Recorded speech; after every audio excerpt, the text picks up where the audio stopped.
very esteemed members who are viewing this program.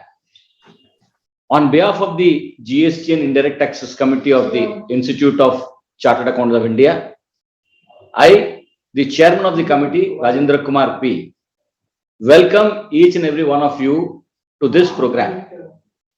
Esteemed friends, today's VCM is on refunds under GST. We have here with us the eminent faculty of the GST and Indirect Taxes Committee, the special invitee on the GST Indirect Taxes Committee, a person who has also been a co-opted member of the GST and Indirect Taxes Committee, a contributor to our publications, a reviewer, and a person of very high eminence in New Delhi, CA Virenderji Chauhan. On behalf of each and every one of us in the committee, and also on behalf of about 1,500 plus participants who have already logged in, and also those who are going to log in, I welcome him. Friends, it is my immense pleasure to inform you that on my right is seated the past chairman of the GST and Indirect Taxes Committee, the mentor of the GST and Indirect Taxes Committee, and a person to whom we all look up on every matter concerning the committee, the decisions that we take. A Central Council member, currently very effectively steering the Students' Skills Enrichment Board, a very devoted personality from the Eastern India region, the Central Council member CA Sushil Kumarji Goyal. Friends, it is our pleasure and pride that we have such an eminent personality in the committee, and he is available today in New Delhi as I am today, and it is our good fortune when I invited him to give a special address to address us and give his advice and his suggestions for the way forward. He readily agreed. Sir, I welcome you, sir, to this particular VCM of ours, which is being organized today by the committee, which under your able guidance and leadership is doing services to the society. Sir, before I proceed to any other formalities, may I request you to please speak about your approach and also about what you feel is the direction the committee should take, and your perception about GST, which is going to complete 5 years, it is going to complete 5 years today, and the 6th year would commence tomorrow. Sir, over to you, Sushil Kumarji Goyal. Thank you, RK sir. We call him RK sir, Rajendra Kumarji, Central Council member and the chairman of GST committee. A thorough professional, and I can say very humble man. He always say good words about everybody. This is his goodwill. So many works has been done by him in GST committee, good number of publications. Our website is considered always as the best website in GST. Our master publications, that is now having 10th edition, that is GST VCM background material. And if anybody want to know which is the best book on GST in the country, then it is the background material. And I can say it is almost free. It is 1,000 pages, almost a book, and we are not charging per page 1 rupees, even it is available at 1,000 rupees only. And whereas the similar books in the markets are available around 5,000 rupees, you can imagine. Still it is the best. And those who don't want to spend this 1,000 rupees also, they can download this. All our publications, not only this publication, all our publications are available. So many certificate courses are this committee is doing. Rather, we take pride. The council take pride that GST committee has done so much for our members that today chartered accountant is considered as best professional in the matter of GST. If there is a GST litigation or GST handling, nobody is better than the chartered accountant. That this That is the credit ICI is having, and the entire credit goes to this GST committee, which is headed by RK. Thank you, RK Bhai, for doing this wonderful. Now coming to the today's speaker, Chauhanji, always smiling and a thorough gentleman. Last 7 years, I am seeing him contributing, always ready to contribute to the GST work the committee is taking. Since he is in Delhi, regularly available to us, and we are more approaching him, more approachable, as well as we are also approaching him whenever we require, because this entire work of the committee are looked after by so many professionals, special invitees, co-opted members, and sometimes the group members. So he contributing regularly, and taking this committee to say proudly that we are the best. Thank you, Chauhanji. And now coming for today's topic, that is a refund. Friends, if something which is still people struggling to understand, still people trying to get the refund, is the GST refund.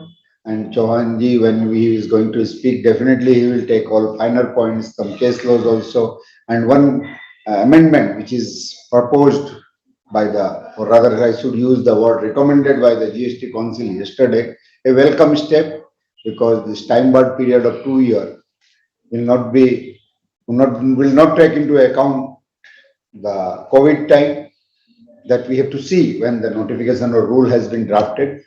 And regarding refund in the inverted duty structure, so many things has been changed.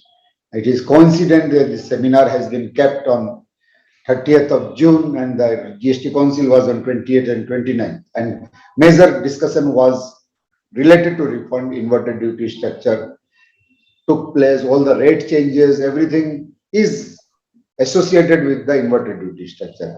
So I hope all of you will all of you have taken the right decision joining this webinar, and at the end of this program definitely you will able to learn so many finer points related to GST refund.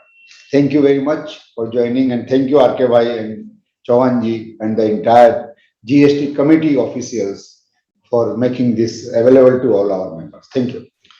Thank you, Sushil Kumarji, for your nice words that you have spoken. In fact, we only have carried on the good work which was done under your leadership, and you are very so gracious enough to give the credit to us. Esteemed friends, as you are aware, the GST Council concluded yesterday, and many of the recommendations have been made. The GST Committee is organizing a webcast on the 3rd of July, Sunday, 11 a.m. to 1 p.m., where all the recommendations that have been made by the GST Council will be discussed threadbare. So those of you who have joined today, please block your dates for July 3rd, 11 a.m. to 1 p.m. We are going to discuss in detail about the various recommendations. In fact, far-reaching recommendations have been made in the GST rates. Exemptions have been removed. Procedures have been simplified. Procedures have also been enlarged. And as far as the removal of exemptions are concerned, there are very many exemptions which will impact the day-to-day operations in the retail sector, friends. So with this announcement, may I now request our very esteemed faculty, CA Virender Chauhanji from New Delhi, to kindly commence his deliberations on refunds. So please be with him, esteemed friends, and post his discussion. You may send your queries, or you may start sending your queries right now itself, wherever possible. Please keep your queries short so that it is easier for the faculty also to comprehend and answer them, because the refund being a very procedural in nature, a very lengthy query may be expected, but keep it short, keep it sweet, to ensure that our faculty time is effectively utilized. Thank you very much, and over to you, Virender Chauhanji, for further deliberations. Thank you. Thank you so much, sir. From the core of my heart, I confess, sir, today in front of the chairman and the ex-chairman of the Indirect Tax Committee and that to one of the most vibrant chairmen forever. Sir, I am feeling today on the top of the world. Mr. RK is a very dynamic, vibrant, and I can say today's Rajnikant and Shah Rukh Khan of our profession.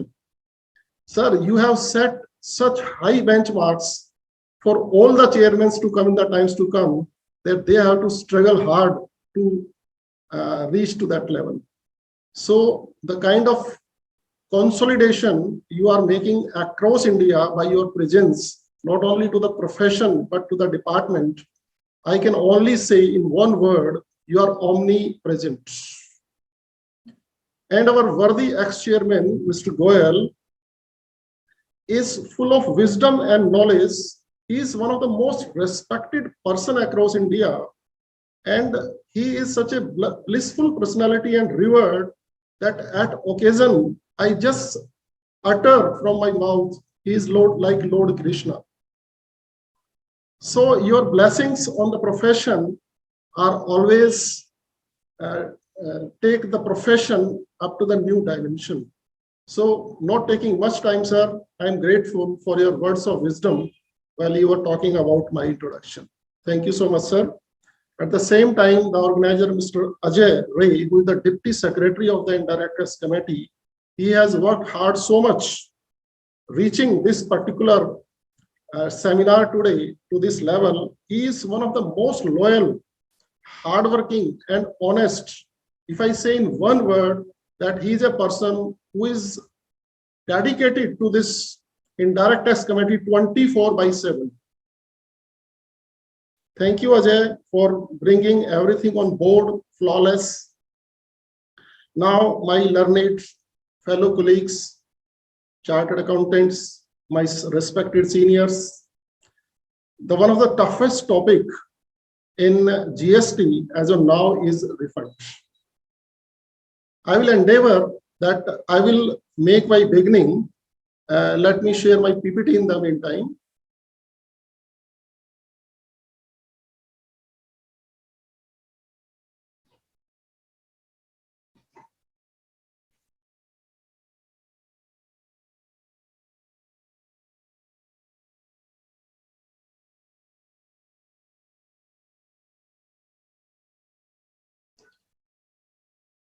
Ajay, you may make sure that the PPT is visible. Yes, sir. Yes, sir. Yes, sir. Yes, sir, visible, sir. Yeah, my learned colleagues, I was telling that I will keep the subject totally in the beginning as a layman. And then I would be taking a journey towards one of the most contentious issues, which were at a time contentious, but later on through certain circulars, they were resolved by the government. And our journey is becoming smoother and smoother day by day as far as issuance of refunds are concerned. But at the same time, since about 3%, I can say roughly, people who are hovering around the refund mechanism across India, because of their integrity being doubtful, the government has to tighten the news of the these provisions of the law. And because of that reason, somewhere we find that the provisions and the procedures of law are being a little stringent or not able to understand or quite hybrid. And normally we say dialogue "Sone pe suhaga." When this instruction dated 14th of June 2022 were released, instruction number 3, then we found that the journey has not stopped merely up to the level of issuance of the refunds. Even thereafter, now the department is coming forward for post-refund audits as well as post-audit review or filing of the appeals against the rejection or grant of refund orders. Sorry, rejection, not rejection, grant of refund orders. The department is coming forward for review of the orders. So while we will discuss at a later part of this discussion about these instructions, we will be finding whether these instructions are within the purview of law. whatever been codified as on today, or what was the situation under the erstwhile law, and how the judicial authorities of the Supreme Court states under such circumstances whether where a refund has been issued, whether it tantamount to an order which is appealable under section 107, whether the department can be considered as an aggrieved person to prefer an appeal, whether the department would be having the right to review, because before review, the department has to establish without doubt that these orders are illegal. So keeping in view these three dimensions of law and the judicial authorities, whether these instructions would tomorrow will do the justice to the masses who have already received a refund into their pockets. So we would be taking the instructions part at a second part of our discussion. Initially, we will move around about the provisions of refund. So we have devised our discussion into the introduction part. So the introductory part would be quite within the parameters of law.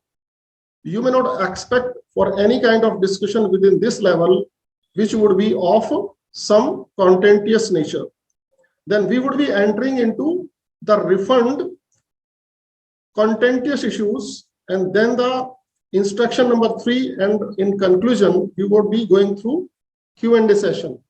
I may not be taking the Q&A in between because of the reason that if I get diverted into that area, probably my discussion may not be summed up today, because over a period of time, we have encountered a lot of questions on refunds. Those refund questions I have already taken up within my presentation. So I hope by the end of the session of 2 hours, we would be covering most of your doubts, and even if anything is left out after the end of the session, we would be taking up certainly most of your questions as far as possible. My dear friends, chapter 11 into the CGST law talks about the provisions of law as far as refunds are concerned. Section 54, refund of tax. Section 55, refund in certain cases, that is embassies and consulates. Section 56 talks about grant of interest on delayed refunds. 57, consumer welfare fund. And section 58 talks about utilization of fund. If out of these 5 sections, if I talk about the core provisions of law which relates to refund, that is only section 54.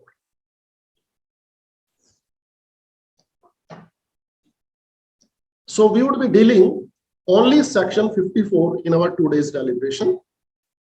Rest of the sections are not of much significance. Besides section 54, we must know other related sections within the law. Normally, difficulty arises that due to sometimes lack of knowledge, that there are pervasive sections, so many sections which affects this section 54. And in the absence of having knowledge of all those sections, sometimes we struck up understanding the provisions of section 54. Section 239 talks about defines deemed exports. 242 drawback. 17.2 talks about taxable supplies include zero rated supplies. 25.9 talks about registration of UN agencies and notified persons claiming for refund, that is embassies, etc. Section 31.3 clause E talks about refund voucher where no supply is made. So in case we have made a refund to a person to whom we did not provide any service, a refund can be claimed in that particular situation. Section 42.9, refund of interest paid on acceptance of outward supplies.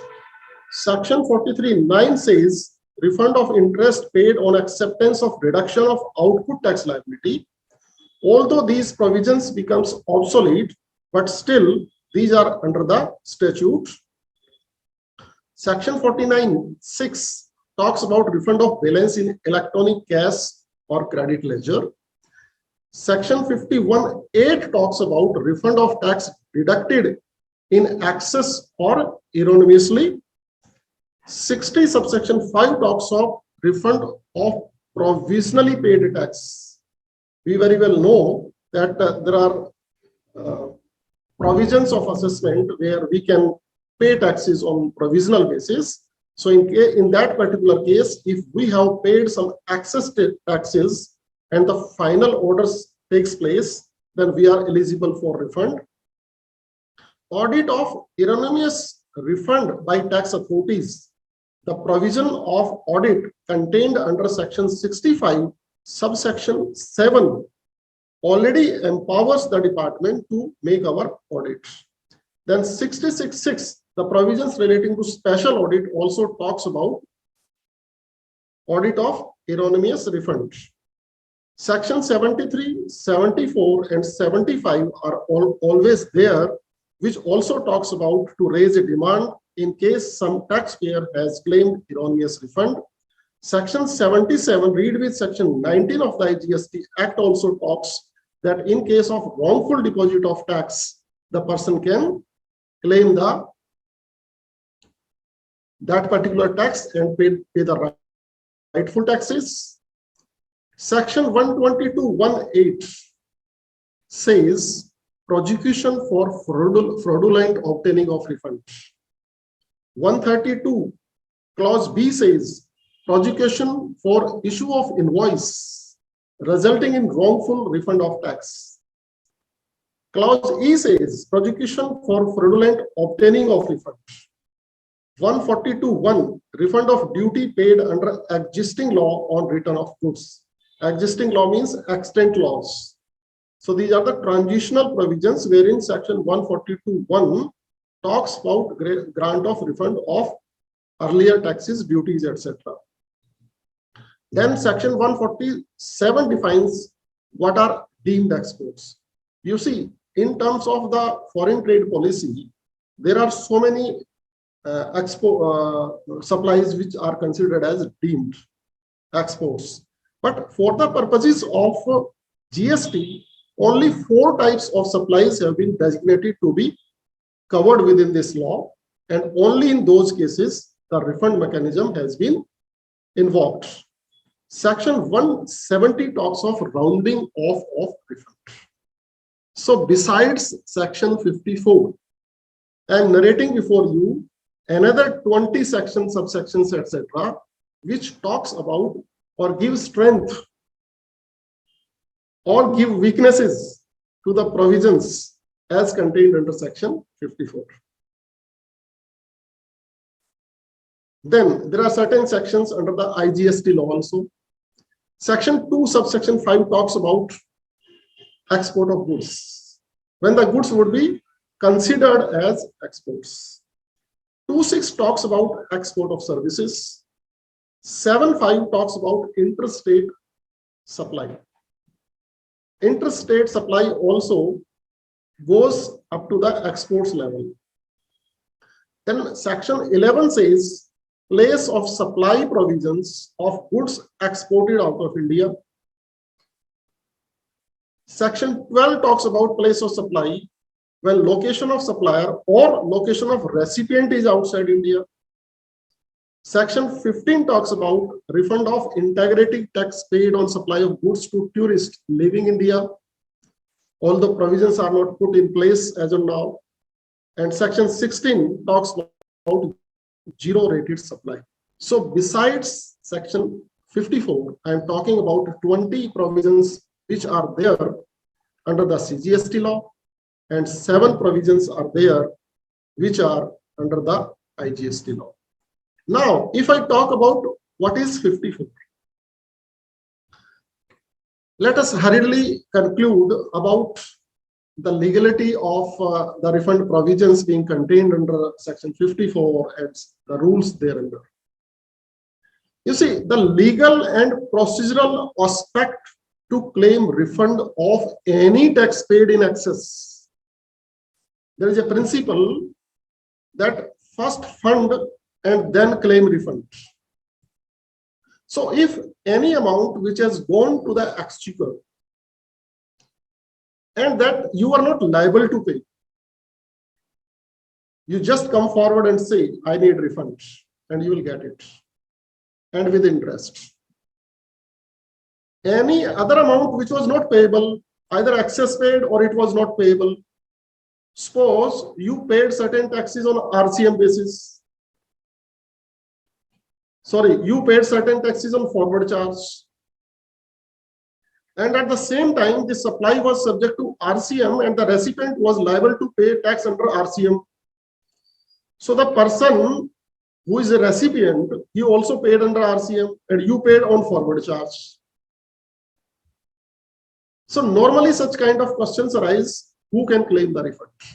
Naturally, the supplier was not liable to pay tax on his outward supply. Therefore, he is entitled for a refund.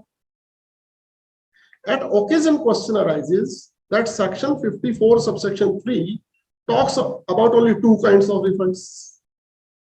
So sometimes we struck up only zero rated supply and IDS refunds only. And much of the junior professionals comes forward talking whether they can claim refund under such situations. Tax paid on exports, tax paid on deemed exports, unutilized ITC on zero rated supplies. So these are the 5 broader areas because of which there is a codification of section 54. But section 54 itself is not a complete codification which may allow you to a particular refund. We may be talking about so many more refunds which are beyond the purview of section 54, and still we can go for the refund of those taxes.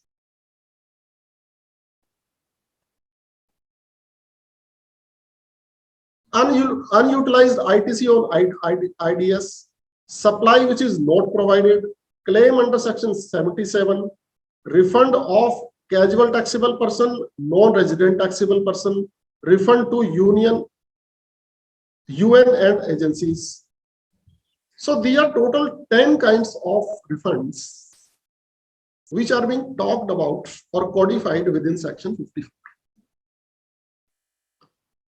And I am quoting one very significant and important case law of Supreme Court in the case of Mafatlal Industries. If you go through the provisions of law, which I just talked about, section 54, and the other sections, relevant sections within the GST law and the IGST law,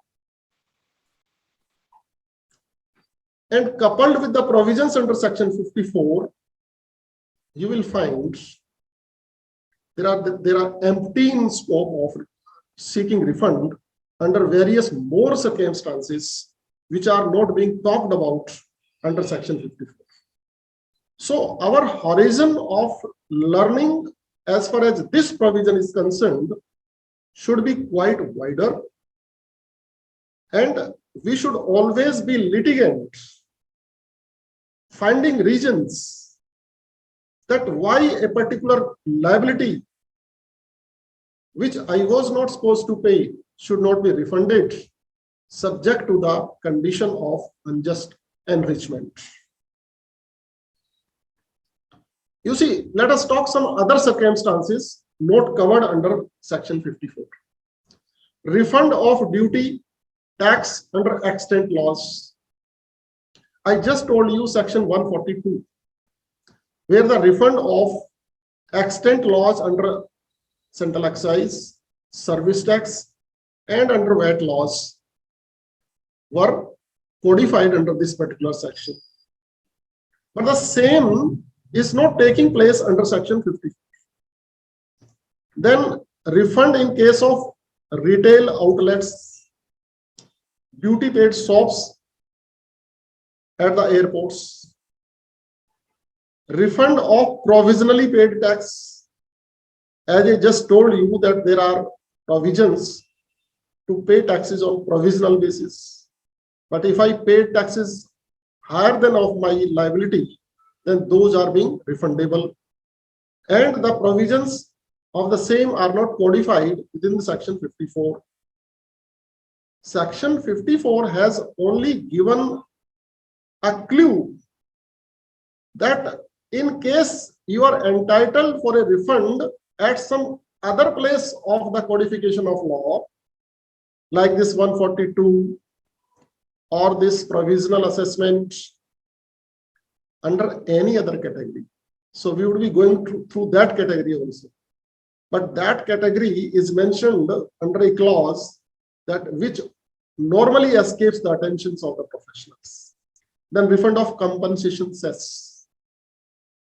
Now, refund of compensation cess is codified within the Compensation Act, and refund on account of excess or erroneous deduction, then refund on inward supplies to canteen store department.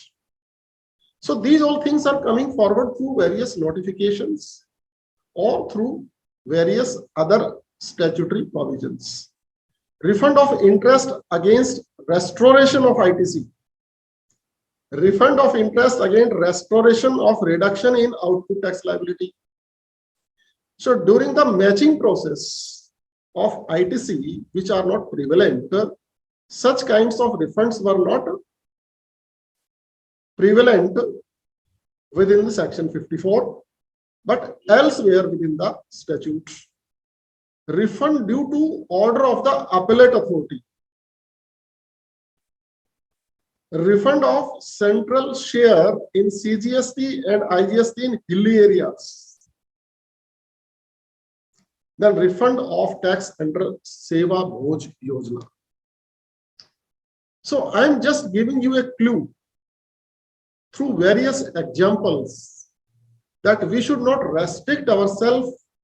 Section 54 subsection 3, which talks only about 2 kinds of refunds, and in total section 54 talks about 10 kinds of refunds. There are 11 more situations where we can go for claiming refund from the department, and there can be many more situations beside these situations which I have been mentioning here. Now, section 54(1) talks about claim of refund of any tax and interest within 2 years from the relevant date. This is not very difficult to find what is the relevant date under various situations, because the same is being mentioned in explanation 2 below section 54. Section 54(2) talks about refund by a consulate or embassy, etc., within 2 years from the end of the quarter, because they are entitled on their inward supplies, the taxes paid by them being refundable from the department. Then 54(3) talks that refund can be claimed on unutilized ITC at the end of each tax period. Come what may, it is a month or it is a quarter. In case of zero-rated supplies against LUT and IDS. Inverted take tax structure, ITS, which is commonly known as IDS. Now, this IDS, since was a big dispute over a period of time, 5 years, now in earlier 2 days, we find the intention of the government, and it is likely to scrap almost every situation where IDS arises. So we may not be possible, we may not be discussing today the contentions of the council, because unless they take a shape of a notification or codification of law, it is unwise to comment upon their intentions. Then, other than goods exported, these particular refunds on zero-rated supplies would be on other than goods exported which are subject to export duty or availment of duty drawback. Now, this particular clause itself need 2 hour session, that what are the situations where export duty is being paid and refunds are being denied and drawbacks are received of the central tax, basic custom duty, local taxes. All this gamut of discussion requires an independent discussion. So we may be hurriedly first going through the legal provisions, and then we would be coming forward with the hot issues. Then to furnish documentary evidences, section 54 talks about what are the documents need to be furnished. Certificate of note, no unjust enrichment. In case of refund is less than 2 lakhs, merely declaration is sufficient. And if it is more than 2 lakhs, certificate of no unjust enrichment is required from a chartered accountant. So these documentary evidences are not difficult to find, because most of the circulars are explaining what are the documents under different situations are needed. And moreover, RFD 01 itself as an annexure states under various situations what kind of documents are to be uploaded onto the portal. Section 54.5 talks about the satisfaction of the PO. Once a refund is being applied, then there is a process of satisfaction of the PO. And the PO may decide whether this particular refund goes to the assessee or it should be transferred to the consumer welfare fund.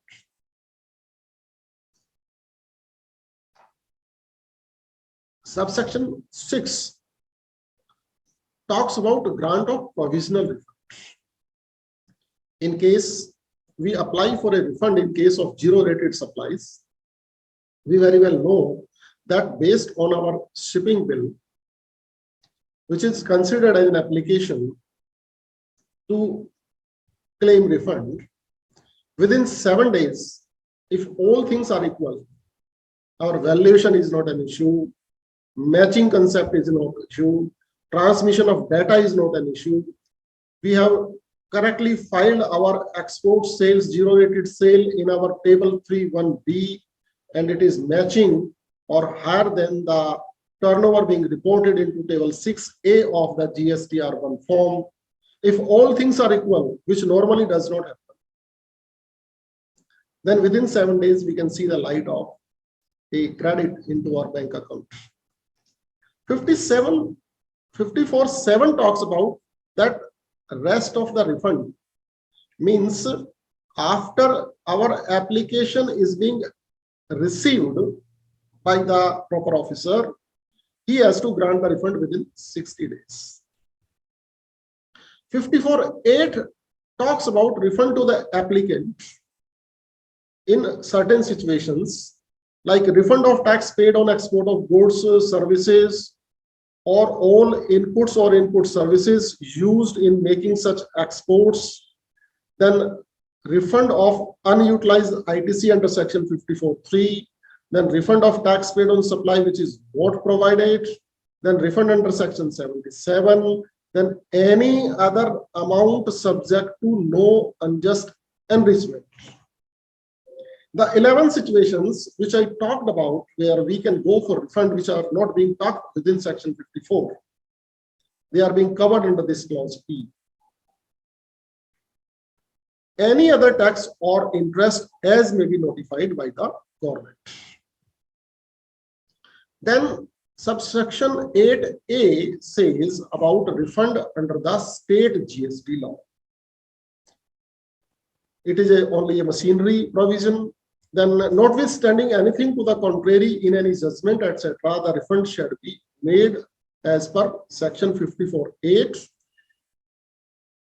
And section 54.10 talks about withholding or adjustment of refund in case of a refund defaulter or a payment defaulter. Then 54.11 talks about withholding of refund in pending appeals. Suppose there is an appeal going on a particular issue in, say, High Court, and that matter is sub judice, and on the same issue we are claiming refund from the department. Then the department has power to withhold our refund. Then 12 talks about payment of interest. Once withheld, refund is paid. And 54.13 talks about refund to casual taxable person or NRTP. 14 says that no refund less than 1,000 under each act. Means if under CGST and SGST under both laws 900 and 900 refund is due, then department will not pay it. Then explanation 1 says that refund of tax paid on zero rated supply. Refund includes refund of tax paid on zero rated supply, refund of tax paid on input or input services, refund of tax on deemed exports, refund of unutilized ITC as per section 54(3). It is an inclusive definition. When we will move to Rule 89, Sub-Rule 4 and Sub-Rule 5, we will learn there that a refund of capital goods ITC and services ITC is being denied.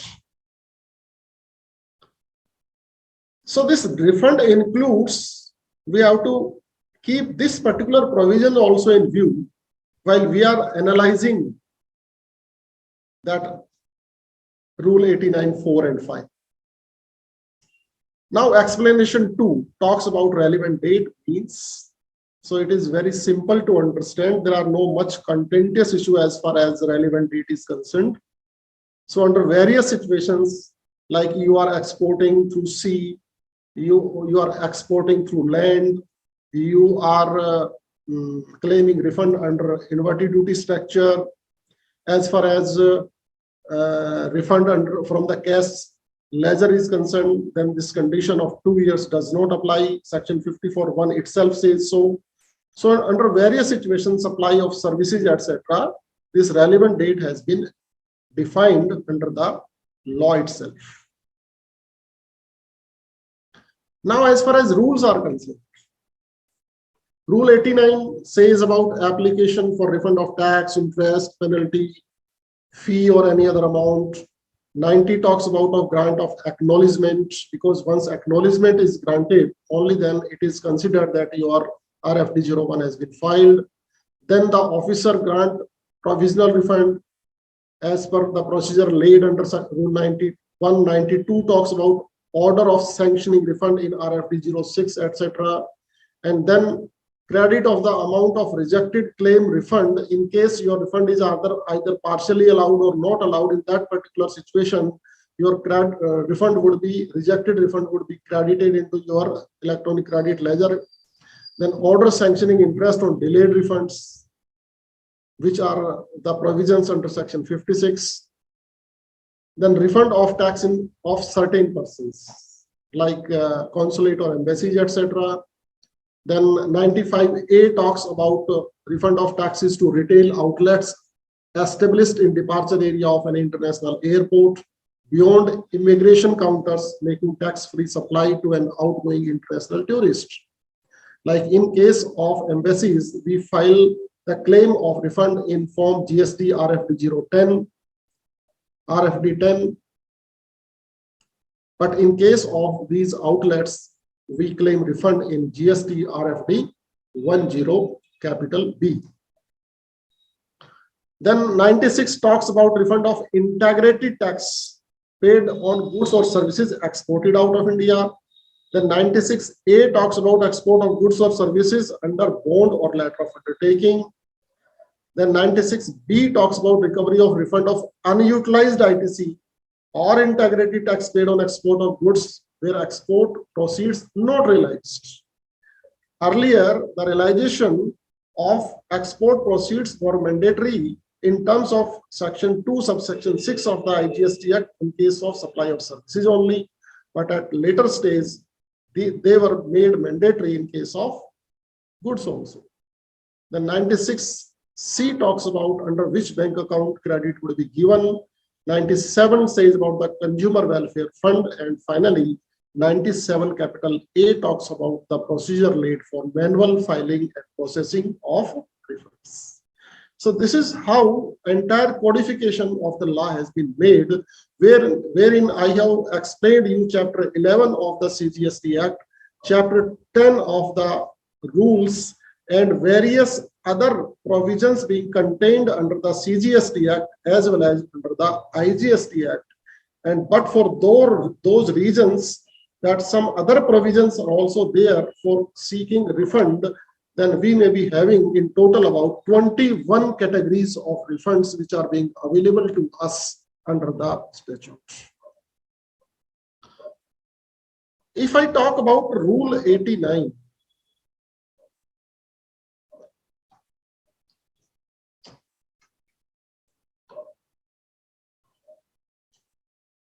says application for refund of tax, interest, penalty, fee, etc., or any other amount.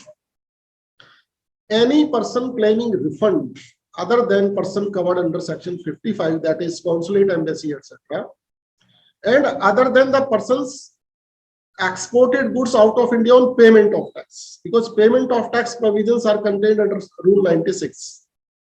To apply, e-apply, electronic apply in GST RFD 01, and refund from the cash ledger may be made through the return itself. Now, in case of supplies to SEDGE, the refund shall be filed by the supplier. In case of the deemed supplies, the refund shall be filed either by the supplier or the recipient. In case of refund by CTP or NRTP, refund shall be claimed in the last return. In case of refund under Section 77, the refund shall be applied in RFD 01. And to furnish documentary evidence, the same are contained in Annexure 1 in Form GST RFD 01. Examples of those documents may be any decision, shipping bills, BRC, FIRC, invoices, unjust enrichment, CA certificate, etc. And then Rule 89.3 talks about that in case amount is not granted you as a refund, that the same would be recredited. Sorry, it would the amount of refund which you are claiming, it should be first debited to the ECL. And in case of zero-rated supply, against LUT, the refund shall be granted as per the formula given under 89.4.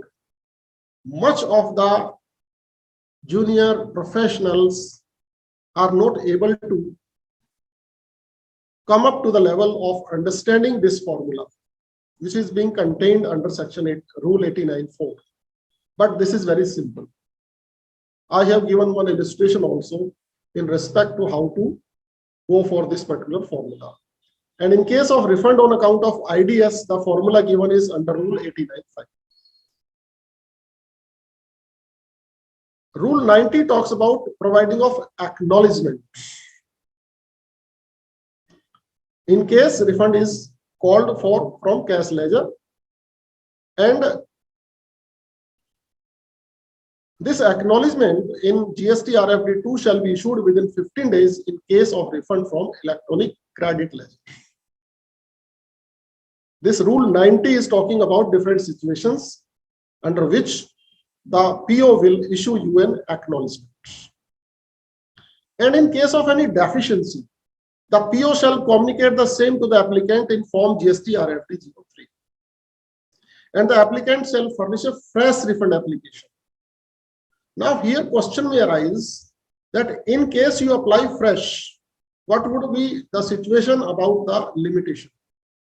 So this particular period during which you have applied and the deficiency memo is being issued, this period would be excluded from the limitation period of 2 years, and you can go for a fresh application. Now the question arises whether in the fresh application also he can issue a deficiency memo, and the answer is no.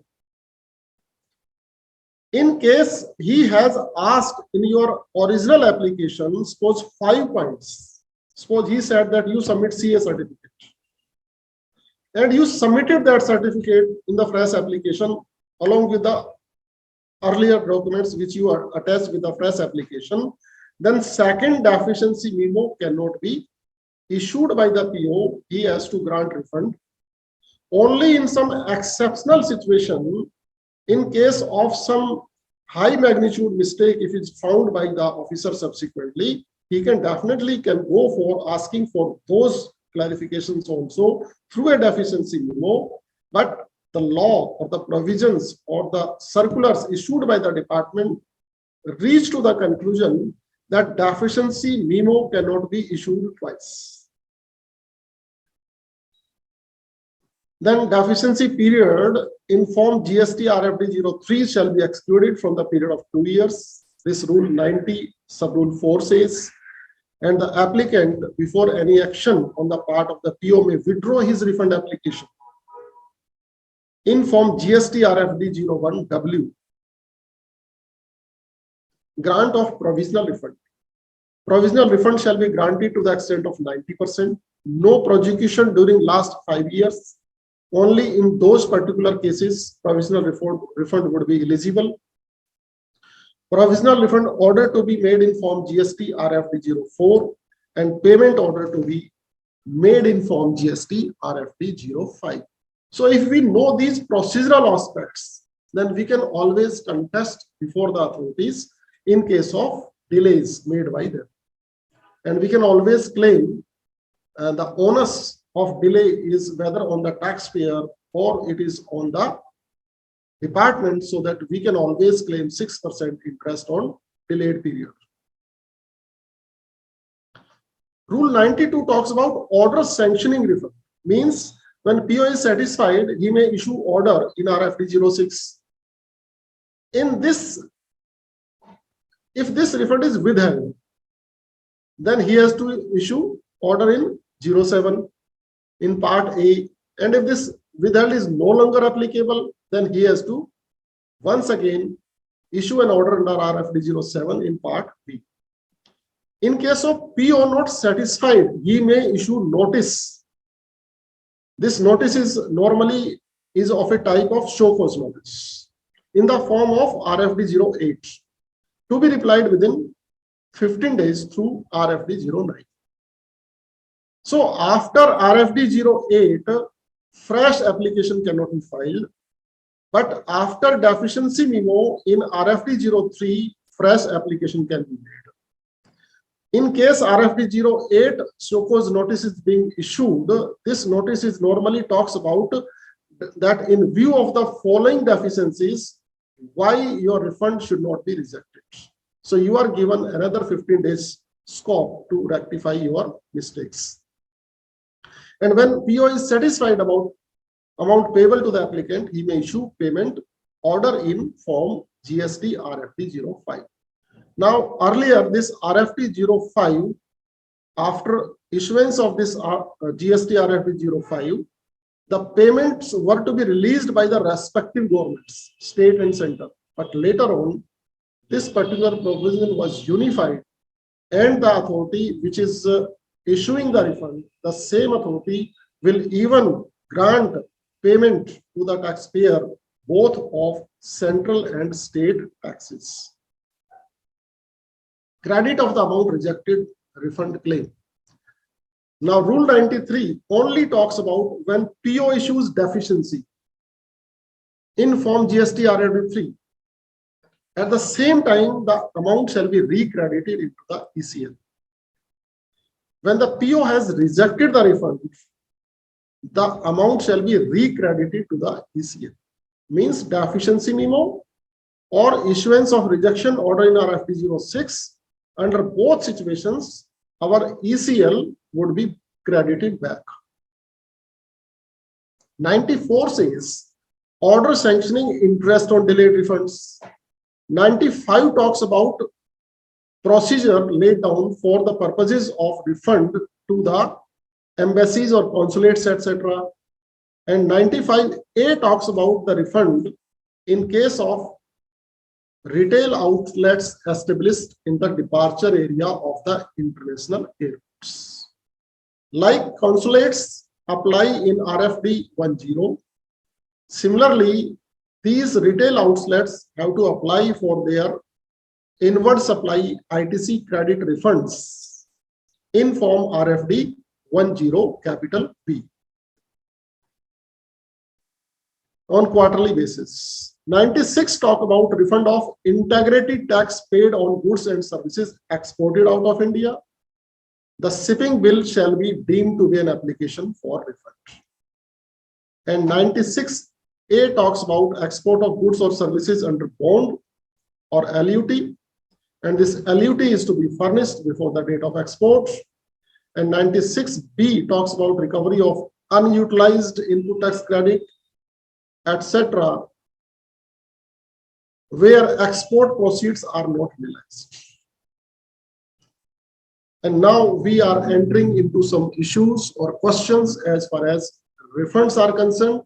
And then we hope that we would be summing up the provisions relating to refund here. And then I would be taking certain questions as far as refunds are concerned. And then when half an hour, etc., would be left, I would be entering into the discussion on the latest instructions which are having far-reaching impact in our day-to-day profession as well as for businesses to go for the department for post-audit, post-refund audits and post-refund review and filing appeal against the refund orders.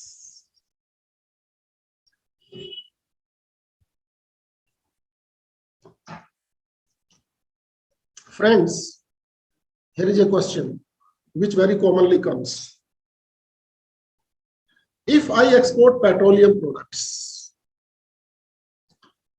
or any goods which are outside the purview of GST, whether while manufacturing those particular items or exporting those particular items, if on the inward side I have incurred certain expenses which are liable for GST,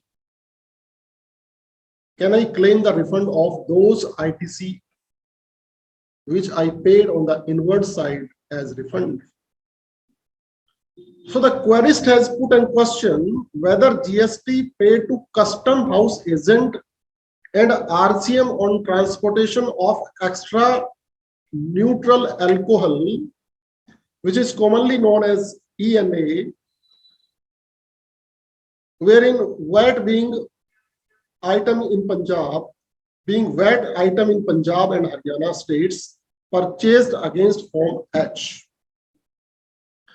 and exported eligible for refund. Although this is a very contentious issue, but we amongst experts, there is a consensus on which we have reached that yes, ITC refund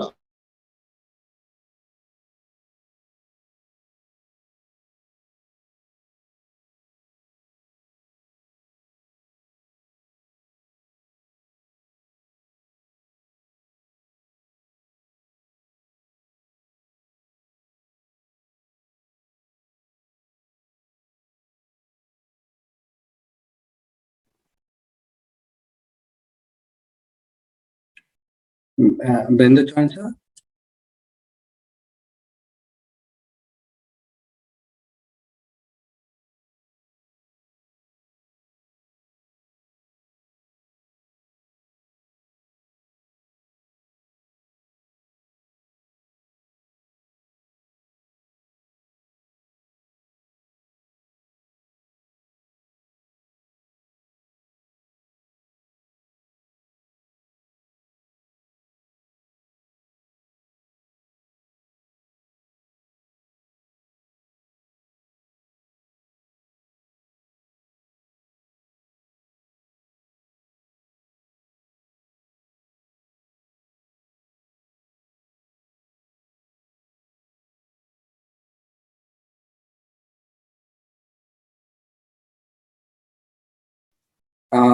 Dear member, there is a live problem at faculty end. Please wait. He will join soon, sir.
Ajay,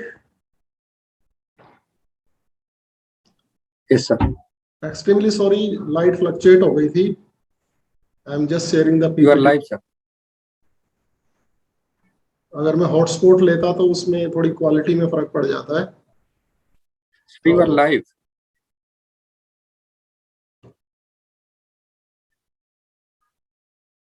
I'm just taking once again my PPT.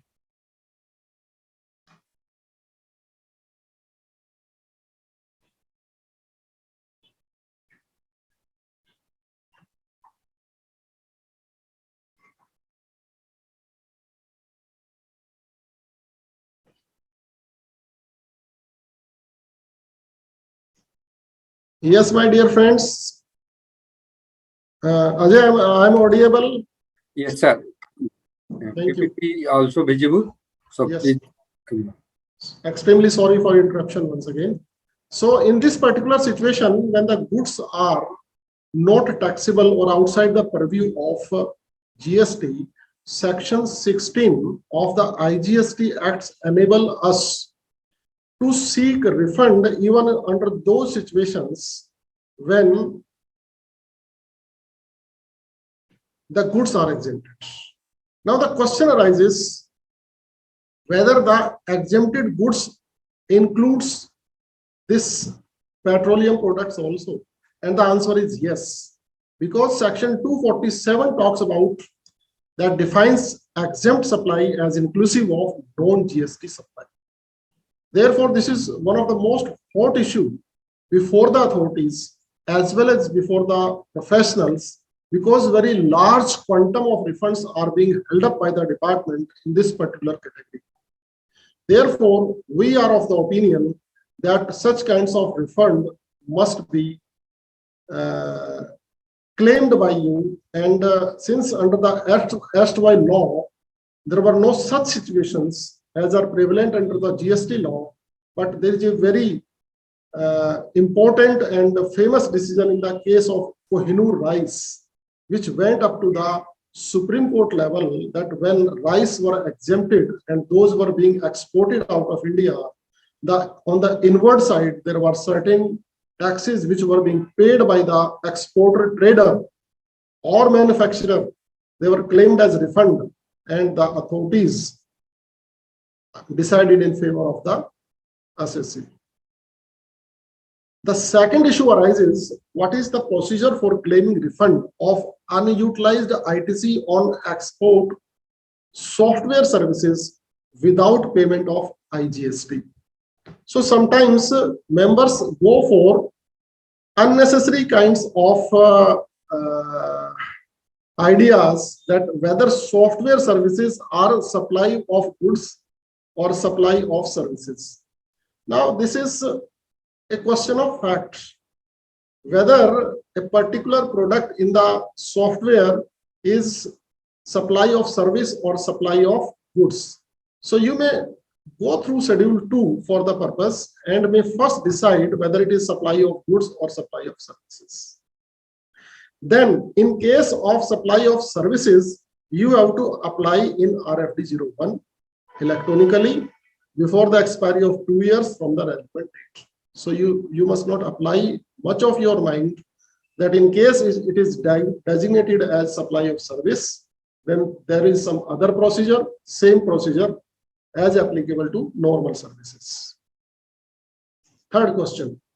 In case of inverted tax refund for a unit in a garment industry. Now this particular issue has become very hot before the authorities as well as in certain states, specifically like in the state of Gujarat, whether ITC on stock lying as on 31st July 2018 would lapse, or we can claim refund or utilize the same in subsequent period. You see, until that particular date, before notification number NN20/2018 came, up to that level, there was no, it was not a contentious issue, but thereafter, when this notification came, the government specifically in this notification held that this particular accumulation of your ITC up to the cutoff date will not be allowed. You see, the government is devising certain rate structures in a manner whether you would be eligible for the refund or not. In case of IDS, whether you will get the IDS benefit or not. In the current scenario of the council meeting, we are expecting that the lawmakers would definitely soothe all such disputes in the times to come, either by totally eradicating this procedure of IDS or maybe redefining the law in a suitable manner, so that various litigations which are as of today prevalent across the country may be mitigated to a large extent. Whether the ITC is available on job charges in case of grey fabric, whether excess ITC is refundable under the inverted tax structure. Now, since this grey fabric and job work tantamount to the supply of services, and whenever this excess ITC is arising because of inward supply of services, IDS do not permit it. So answer is no. Section Rule 89(5), while granting credit of ITC for IDS, denies credit on ITC on inward supplies, inward services. Now, this is to the extent of law I am discussing. But if you go for judicial authorities, then judicial authorities' decisions are further sub judice before the apex court. So until those decisions comes, either you claim under protest any kind of credit, you claim under protest, and when the judicial authorities will come, then the matter may be decided in your favor.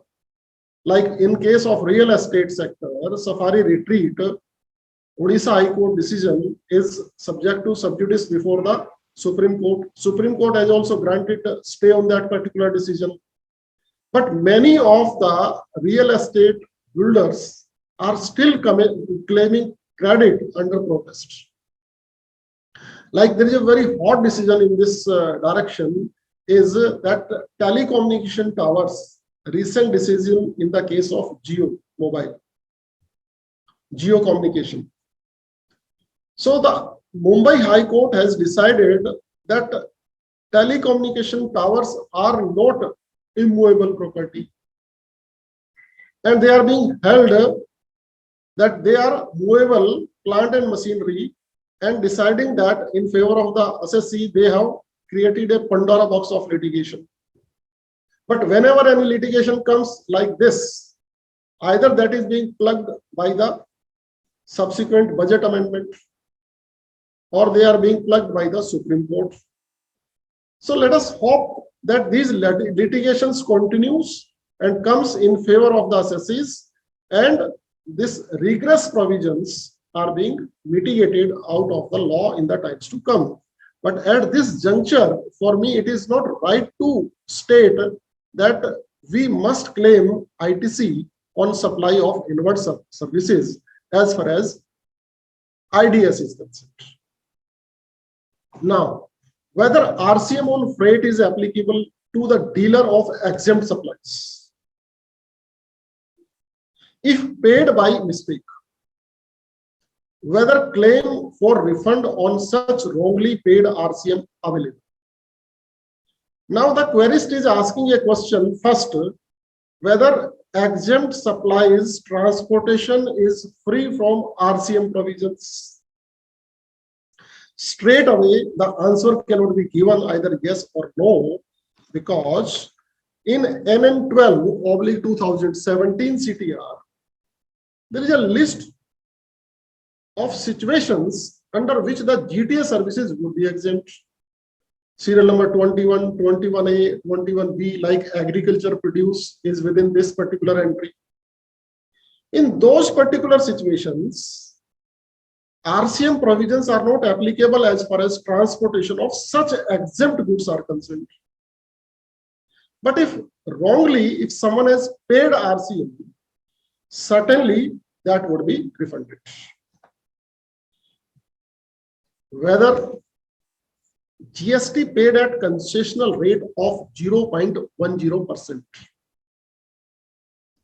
Whether GST paid at concessional rate of 0.10%, we all know the percentage, this particular percentage is applicable in case of merchant exporters getting supplies from the local manufacturers. For exports of goods is eligible for refund. If yes, then which category it should be claimed? Now I am extending the scope of this particular question to the extent that whether the exporter will also get the credit of this particular 0.10%. And in both the situations, the answer is yes. In case of, there is a circular on this particular aspect, circular number 125 dated 18th November 2019. Para number 59 talks about the grant of credit of this particular tax to the taxpayer under the category of IDS. And in case exporters claims this particular credit, he has to avail this credit under other category.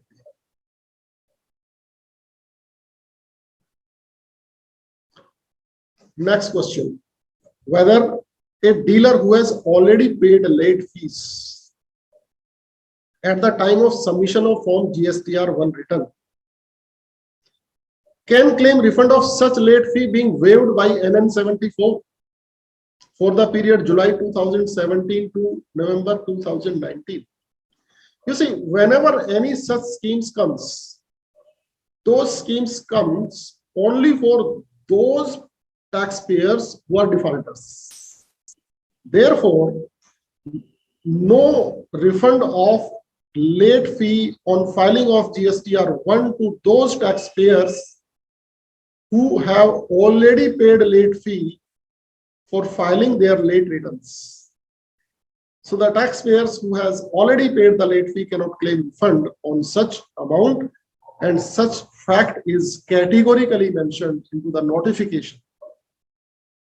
Next question, whether tax wrongly paid under section 9.3. 9.3 talks about RCM provisions can be claimed as refund since it was not required to be paid, or such wrongly paid tax should be used as ITC for adjusting future liability on outward supplies. Here, I am of the opinion that the taxpayer can either adjust such excess payment through GSTR 3B, because circular supports you. Circular number 26 dated 29 December 2017.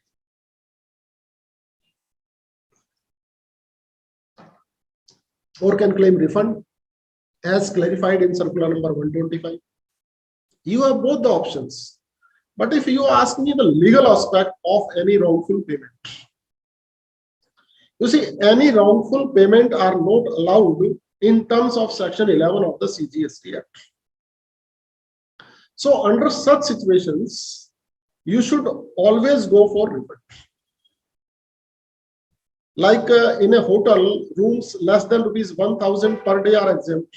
You don't have option to charge tax from such customers. That is illegal. You cannot say, I have collected and deposited. That will not work. So those wrongful credits, you have to seek refund. But in this particular situation, the principle of unjust enrichment may fail your refund. Therefore, you should be wiser while taking any decision. Next question is whether refund can be claimed for wrong payment of tax under forward charge, where tax has also been paid by the recipient under reverse charge. Yes, the wrongly paid tax can be claimed as refund. It's becoming repetition at occasion. Can we claim refund under section 29(5) from ECL after cancellation of registration? You see, this is very interesting. Now you will be able to understand after the answer of this particular question under what situation you can claim refund even if it is not mentioned under section 54. You see, I am regularly talking about any tax wrongfully paid, any tax paid in excess. Now, in case when your registration is cancelled under section 25, either by the proper officer or by your show moto application, then there may be situation that credits are lying into your cash ledger as well as your credit ledger. As far as cash ledger are concerned, that those are your like PLA or your saving bank account, you can always go for refund out of the cash ledger. But as far as the credit lying into your credit ledger, those will lapse because those never comes under either of the category, whether it is wrongfully payment or it is an excess payment. So therefore, any balance lying into the electronic credit ledger will not be allowed. An advance is received by supplier for a service contract, which subsequently got cancelled. The supplier has issued the invoice before the supply of service and paid GST thereon. Whether he can claim refund? Answer is yes. He can either claim refund or may issue credit note under section 34. He has both the options. And in support of this, our contention, there is a circular number 137 also, which was issued by the department on 13th of April 2020. Then restriction on bunching of refund claims across financial years shall not apply. You see, circular number 125 restricted the bunching of various tax periods across financial years. And we very well know that after the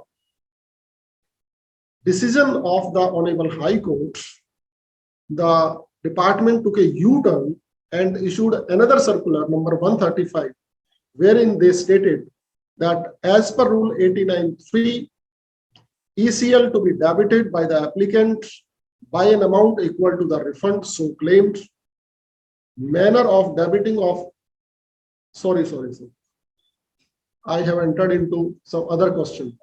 So here question is not written, but I have already explained you that restriction on bunching of refund across financial years shall not apply as per circular number 135. Then question number 13. As per Rule 89(3), ECL to be debited by the applicant by an amount equal to the refund so claimed. This is true. Now, manner of debiting the ECL is explained in circular number 125. In fact, this question is arising due to the fact that suppose I am claiming a refund of rupees 1 lakh, but my ECL balance is only 50,000. Then how possibly I can debit more than 50,000 in my ECL? So under those situations, which another ECL, IGST or SGST or which ECL or state ECL, SGST, which ECL and in what manner, under what priority I should debit in terms of Rule 89 sub Rule 3. So that is with an illustration has been explained in circular number 125.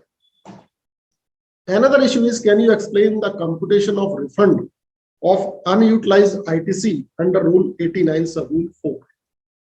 You see, the mechanism is very simple. Refund amount is equal to turnover of zero rated goods. 89(4) talks about when you claim refund when you have zero rated supplies as well as non-zero rated supplies. So in that particular case, you have to compute the turnover of zero rated supply, plus you have to aggregate turnover of zero rated services. Now this becomes your total zero rated supplies. Then separately you have to compute what is your net ITC and then adjusted total.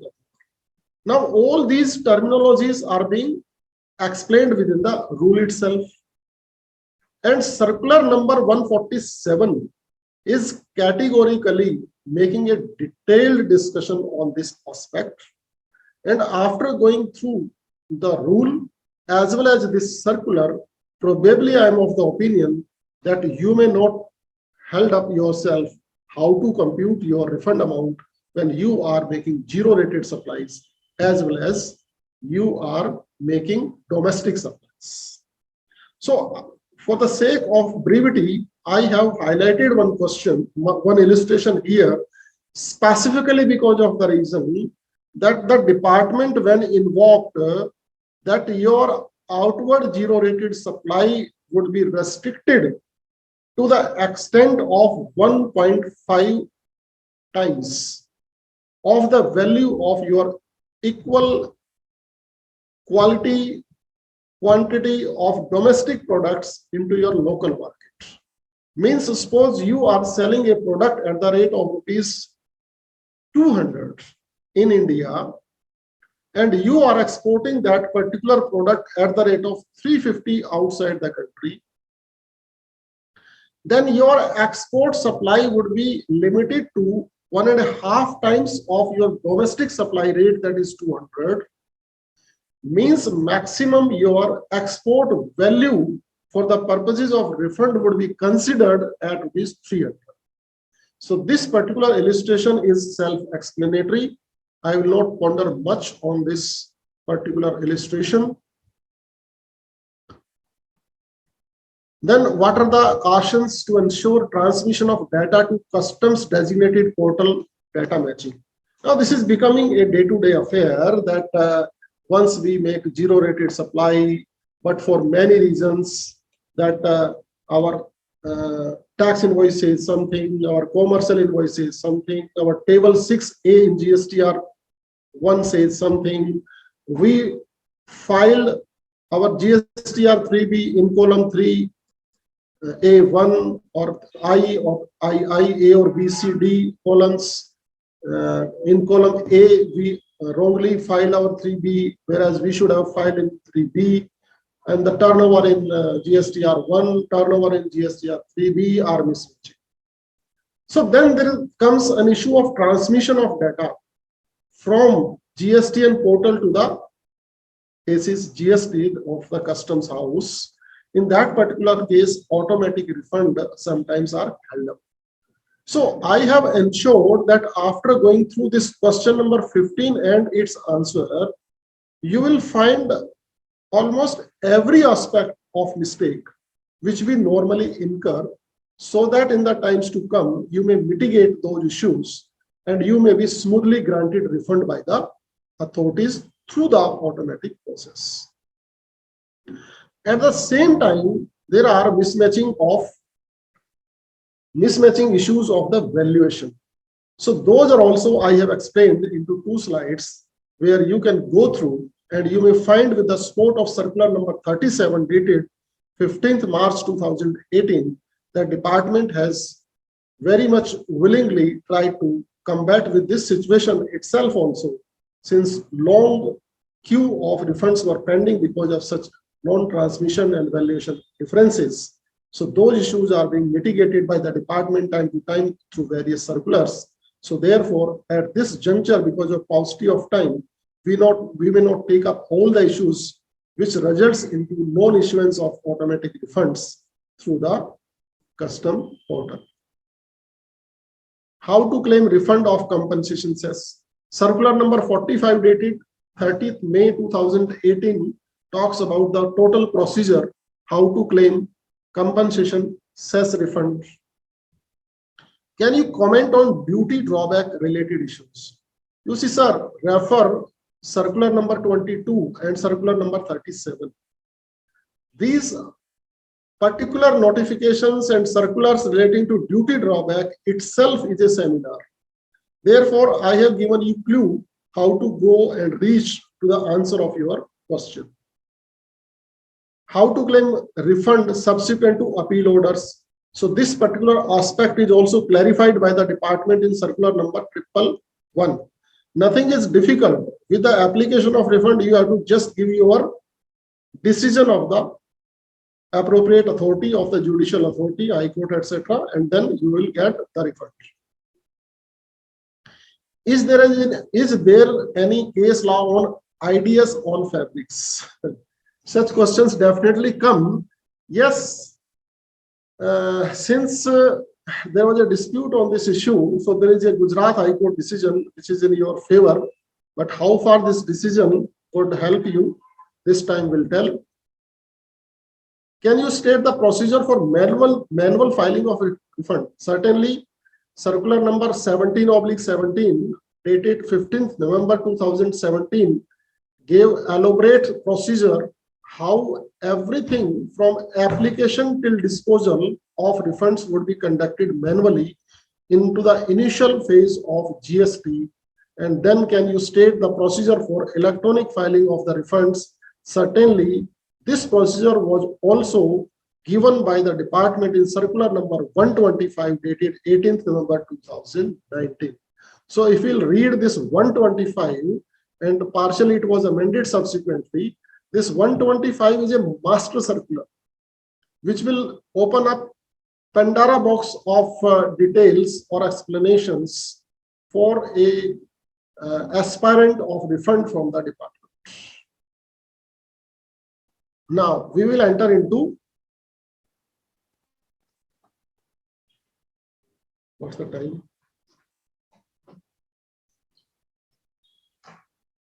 Oh my God.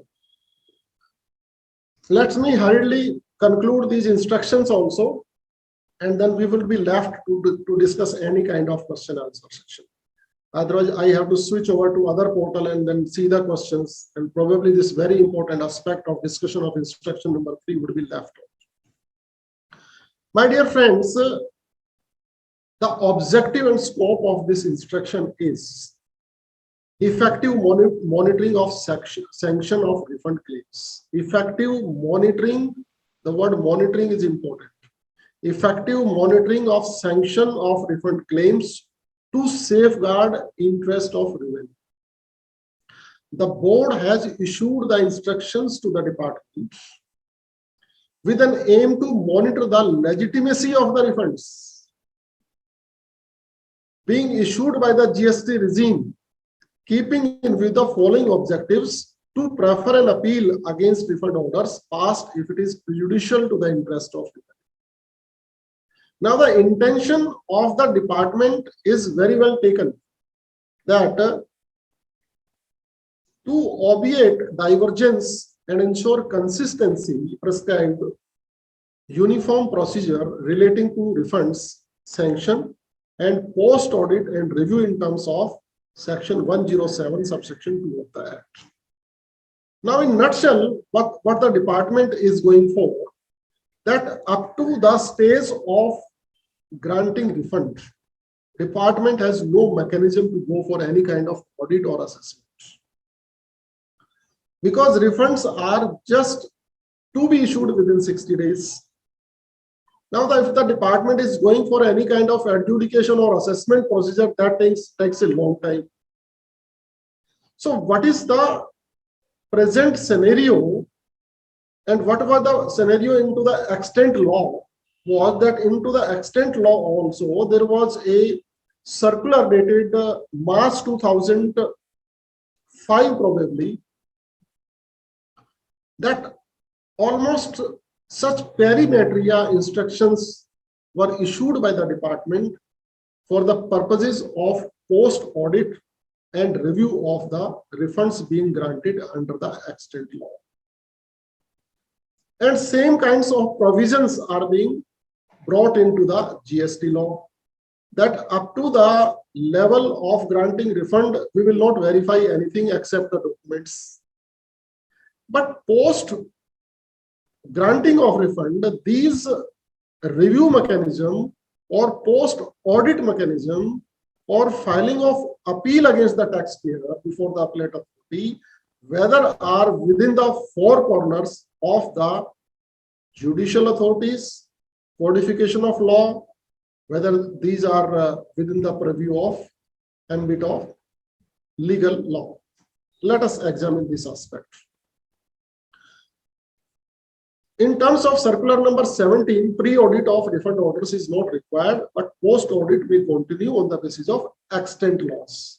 Means until this particular circular came, the government was dependent onto the procedure laid down under the old law. Now, extant law I have stated in section 35E, then almost the perimetrial law is there. Then there was a circular number 809 talking of the similar kinds of instructions to the departmental officers for going for pre-audit and post-audit of rebate and rebate claims, etc. In those days, the limit was up to 50,000. Up to 50,000, there was no post or review audit. It was on test check basis only. And beyond 5, there was a pre-audit or post-audit mechanism laid down in almost all refunds. And the post-audit was to be done within 3 months. Even in these instructions, the period of 3 months have been given. Now, these guidelines are being issued with a twin objective. One is to pass speaking orders. The sanctioning authority should pass a speaking order. They should grant refund with a speaking order. They should reject refund with a speaking order. And to adopt the uniform practice in case of review and post-audit. So come what may, it is sanction period or post-sanction period. Under both the areas, the department should adopt a consistent and uniform policies across the nation. Always, department comes forward for any kind of circular or notification with their bona fide reasons. But during the process, they draft those instructions based on those so-called 3% people whose integrity is doubtful. This is the biggest fallacy in our country, that laws and rules and notifications and circulars, they always define how to plug those 3% people, and it becomes highly cumbersome for the law abiders to follow those instructions. Now, Para 2, one of these instructions talks about to ensure that the PO will follow the principles of natural justice by giving an opportunity of being heard, to pass a speaking order, and to upload a PDF file along with the GST RFT 06. And the board has referred to circular number 17, circular number 125 for manual as well as for electronic filing of refunds, that these circulars were issued to ensure uniformity in processing the refunds. Means the officer should follow these instructions, these circulars. Then the speaking order should inter alia contain the following. Means details of all categories of refund claims. The department should mention in those PDF orders the state, to state the period, date of filing and category, to state whether the refund claim is filed under a category and also under any other category, to give the details of any deficiency memo, details whether the refund claim has been filed within the limitation period, details of documents uploaded, then details whether all the due returns filed, any pending dues, etc. Then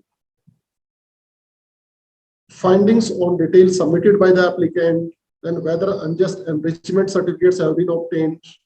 So this is how department under various categories of refunds have mentioned into these instructions what kind of orders containing what kind of information should be contained within the PDF order, which is to be uploaded along with the order granting or rejecting the refund to be uploaded onto the portal. So to this extent, it seems very nice. It seems that the department is having bona fide reasons to come forward such kinds of instructions. But I have certain reservations. I am not happy with the kind of powers, naked powers, plenary powers, which can be used against those taxpayers who are already enjoying their refunds, and they would be once again subject to scrutiny.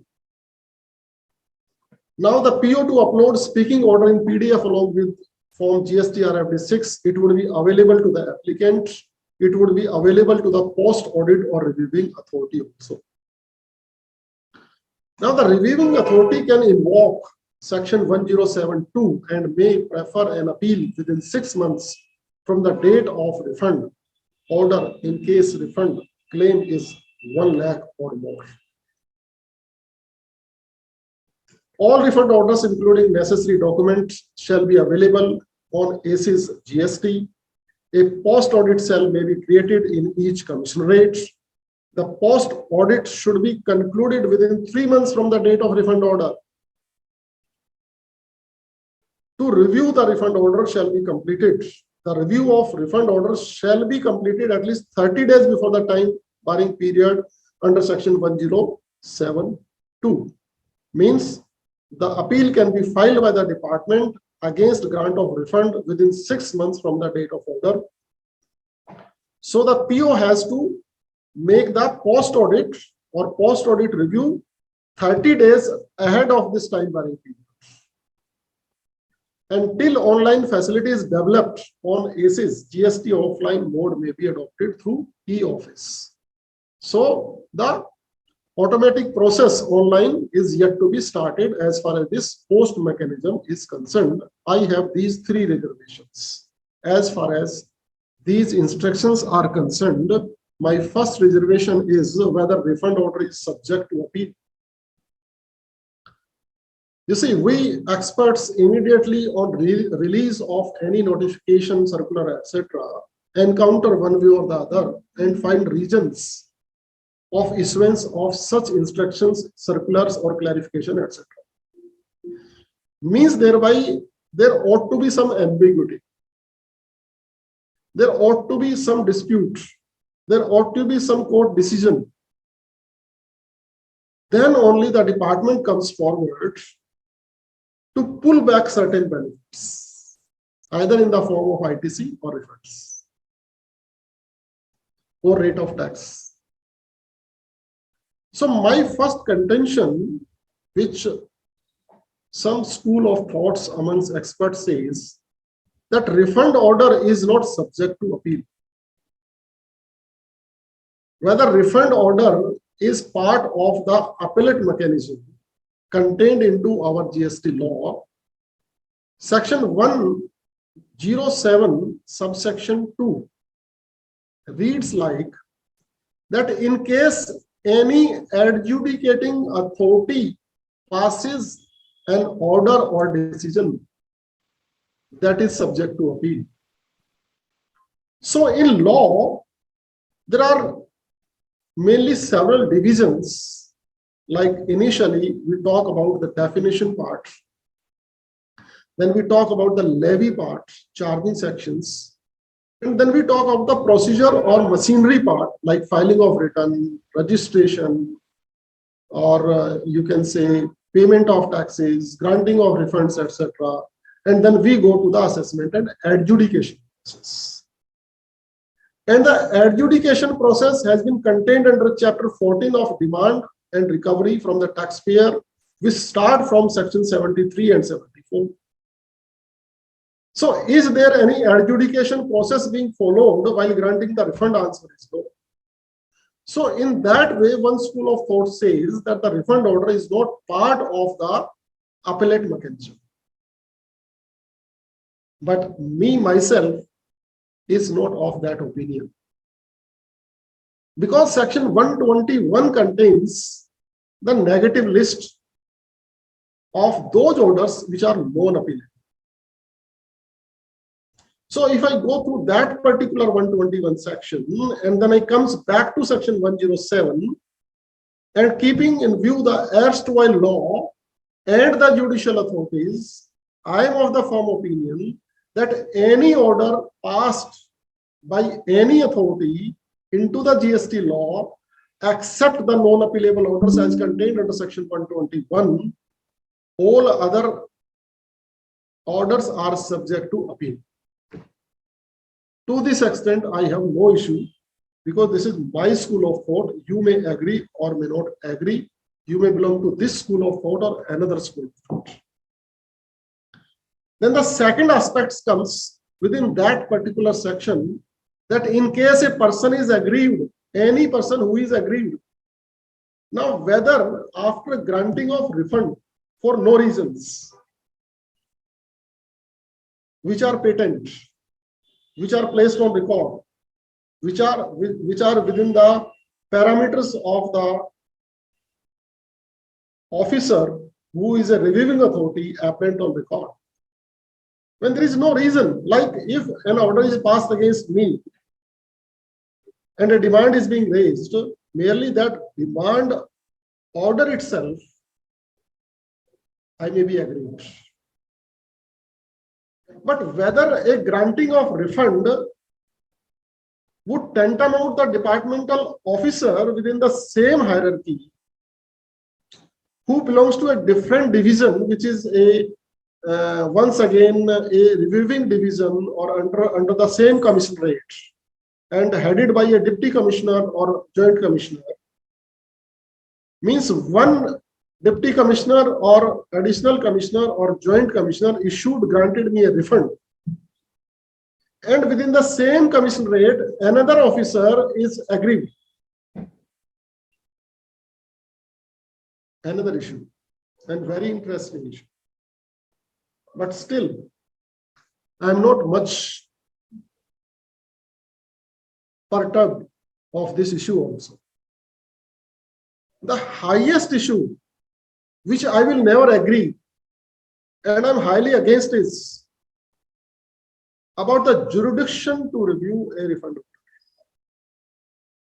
Whether a joint commissioner reviewing my file of refund is having jurisdiction to review my refund, and in support of my contention that he cannot review, subject to certain exceptions. These instructions may become tomorrow a big deal against the taxpayers to be invoked by the authorities. So as far as my first issue is concerned, I have already explained, and I am of the view that since section 121 talks about the negative lists, therefore 107 includes all kinds of refund, whether it is an adjudication order or it is an administrative order. And moreover, at the same time, they are allowing us to go for an appeal when our refunds are rejected. So issue number one, I have spoken. Yes, Ajay, something saying?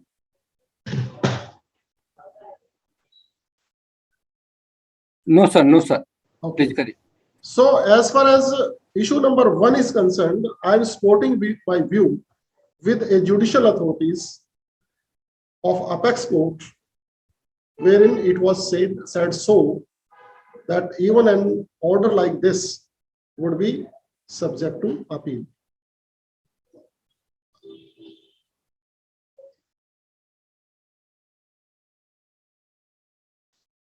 Once again, this is the continuation of the decision, which is supporting the view that refund order may be subject to appeal. No doubt about it. I am talking about the erstwhile law and the judicial authorities therein. You may go through these slides. I'm just saving some time to come on to the main point. This is another Patul Devud of Delhi High Court decision. While defining the word order under section 35 of the FEMA observed that an appeal, even against an interim order of the tribunal, will be available to the petitioner. Similarly, in the case of Baldev Singh, Apex Court, while considering a matter under section 96 of the CPC, held that an aggrieved person must be one whose right is affected by reason of any justice.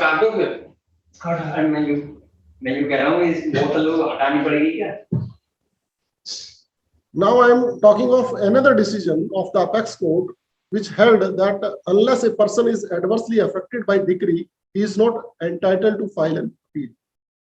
So this is issue number 2. Issue number 2, I was talking about that whether the department is an aggrieved person. So I am of the opinion that department has to prove himself to be an aggrieved person, and this particular aspect is being contained in my issue number 3. So issue number 3 is of far-reaching significance, which I am trying to talk about. Now, this issue number 3 is to invoke review jurisdiction, the revenue must record that the refund order suffers from illegality or impropriety, that is conduct that violates the law. Means thereby, when a refund order is being placed in front of an officer who is the reviewing authority, before he invokes his reviewing power to go to seek information from the assessee or to make a decision that this refund order is subject to review, and he directs his subordinates to prefer an appeal before the appellate authority, he has to assume jurisdiction by writing in the order sheet that this refund order suffers from illegality or impropriety.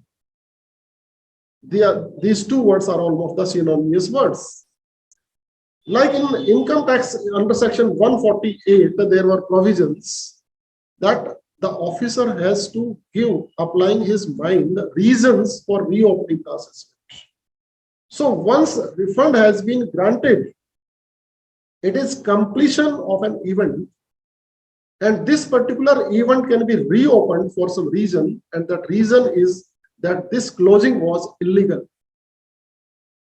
So I support my contention with a decision in the case of HPCL by the Apex Court.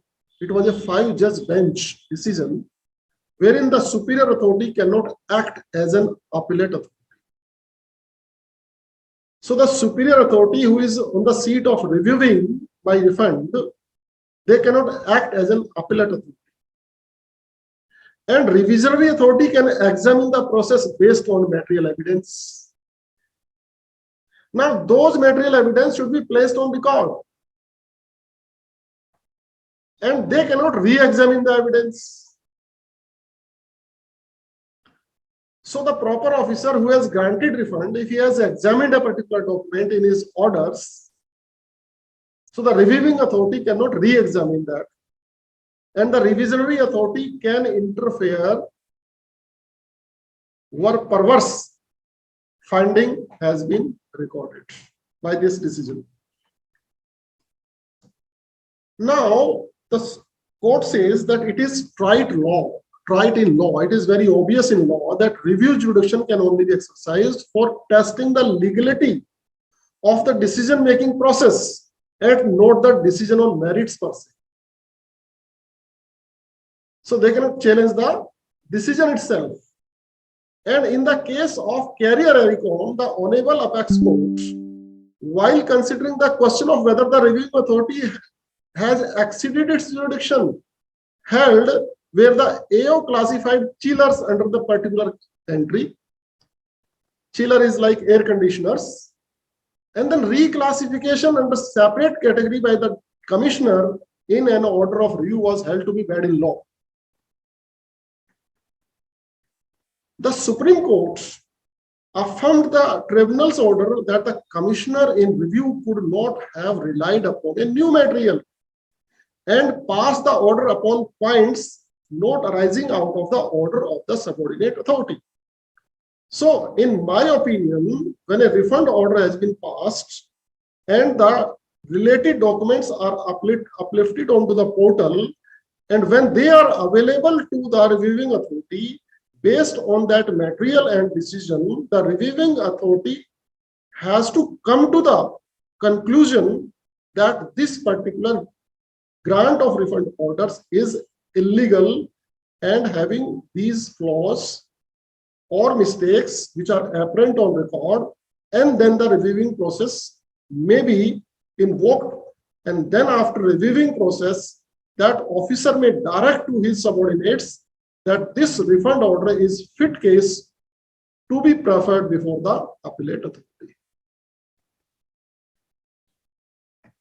In one more case, Deputy Commissioner of Agriculture Income Tax, the Apex Court held that in a review jurisdiction, the revisionary authority cannot assess the amount of escaped turnover relying upon new facts.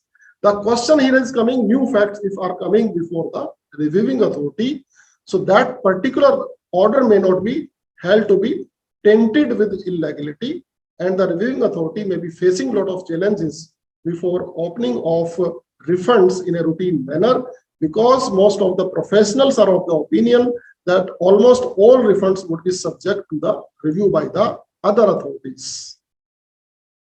So with this, I conclude here my deliberations. Chairman sir, it is 5 minutes left. If you allow me, I can take up certain questions. Thank you, Virendra Chauhanji, for that very detailed deliberation that you did make on the refunds. In fact, I am conscious of the fact that 2 hours is not sufficient to cover an ocean of a topic like refunds. Yes, sir. But you have done your best. I am also conscious of the fact that numerous queries have been received. Right, sir. Sir, since we are on this virtual platform and we have this time restrictions unlike physical, so Yes. whatever questions that you can take up in another 5 minutes will be, in fact, always the members can contact you. Sir's email ID is there, sir's mobile number also is there. But of course, see that you don't make your practice out of him. You always ensure that he is adequately compensated whenever he is assisting you in your practice. Yes, Chauhanji, you can take up the queries in next 5 minutes time that we have left. I can say to the large audiences here that if they want answer to their questions, right away I'm ready to give. But if you want solution of your questions, then you can send me a mail. So let me check whether I can go to the question answers.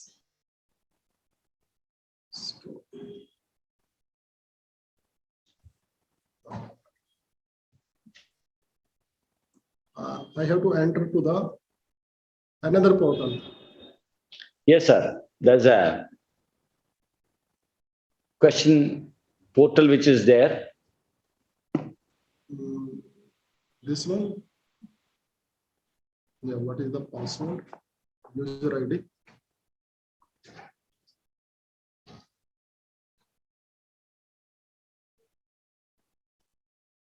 Web ID.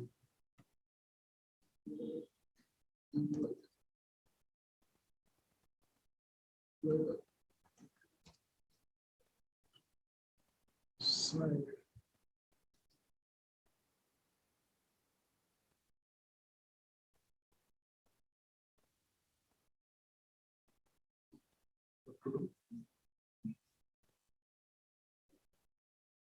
Yes, sir. I got the questions.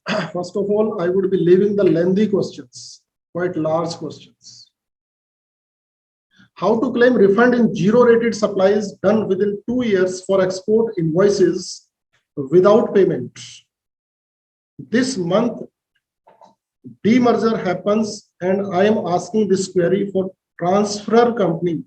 You see, whenever any demerger takes place, then you enter into the shoes of the transferee company, and either you or the transferee company, if have applied the refund within 2 years from the relevant date, then both of you are eligible before you apply for cancellation of the transfer. Next question. A private school selling its old furniture as scrap and old bus, will he be liable for registration? Sir, we are on the refund, na? So why someone is asking on registration? I think it is related to registration. Next Yeah, question. so let's not. A private school having fee revenue of rupees 50 lakhs selling its own furniture. Once again, same question coming, sir. Then under GST, refund in export with payment of taxes, ITC of capital goods eligible to get refund. First question. Let me straight away answer this, that in case you are making payment with taxes, then ITC on capital goods can be claimed. But in case of LUT, capital goods claim is not allowed. Under GST refund, export without payment of taxes, PMT 03 filed, but ITC not credited in electronic ledger. You see, you can raise a ticket for this. Construction work taken in SEJ, can contractor charge GST on its running bill? And if not, then contractor claim refunds of inputs GST, and if yes, then how he can claim? You see, I have already mentioned in my procedural questions that how you can claim refund for SEJ under such situations, and circular number 125 categorically explains this particular situation.